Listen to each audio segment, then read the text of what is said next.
Today we're going to be looking at the impact of Brett Kavanaugh on the 2018 midterms, more specifically the Senate election in 2018, of course.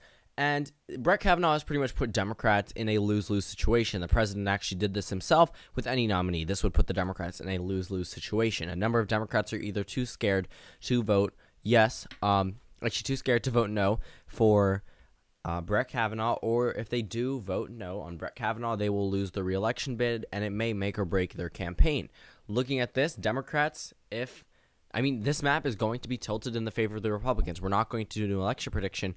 We're just going to tilt it in the favor of either political party. So if the Democrats seem like they're going to do better because of this nomination, then I will put it in the Democratic column. I'm not saying that Texas or Missouri or Tennessee are going blue. That's just an example. I haven't figured out the map just yet.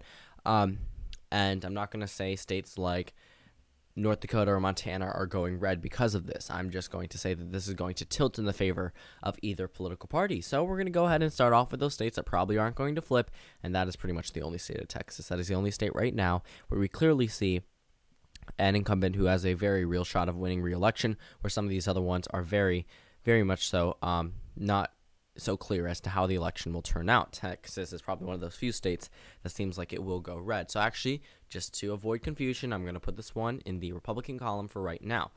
So here's the big issue with Brett Kavanaugh for Democrats. There is no way that this could help benefit the Democrats whatsoever.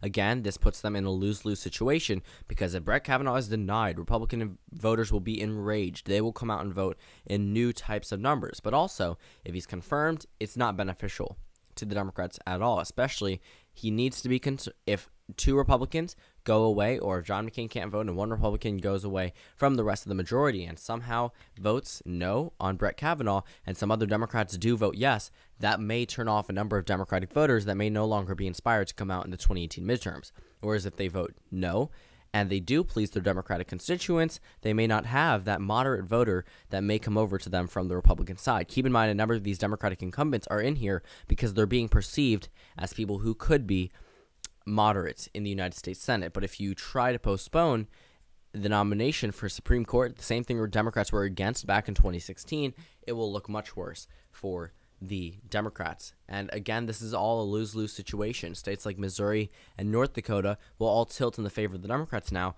because of this, because Heidi Heitkamp and Claire McCaskill are going to be likely to vote yes, which will turn off a number of the Democratic voters, or if they do, regardless of how they vote, this will all tilt in the favor of the Republicans, along with Indiana. That one will likely go to the Republicans, but it really doesn't matter how Democrats vote, how Bob Corker votes in a state like Tennessee. That one is probably still going to be leaning in the Democratic column, and that's the only state that I'm actually going to put in the Democratic column. I'm actually going to, again, to avoid confusion, put that one as safe for the Democrats because it really doesn't matter how Bob Corker votes because he is a retiring incumbent. Same thing over in Arizona. Jeff Flake could do either thing, and it wouldn't be that much of a difference. But with these incumbents, people are going to be watching them closely, and what they do is going to impact their election. So in West Virginia, I also see this as impacting the Democratic senators negatively, but Ohio probably isn't going to flip right now.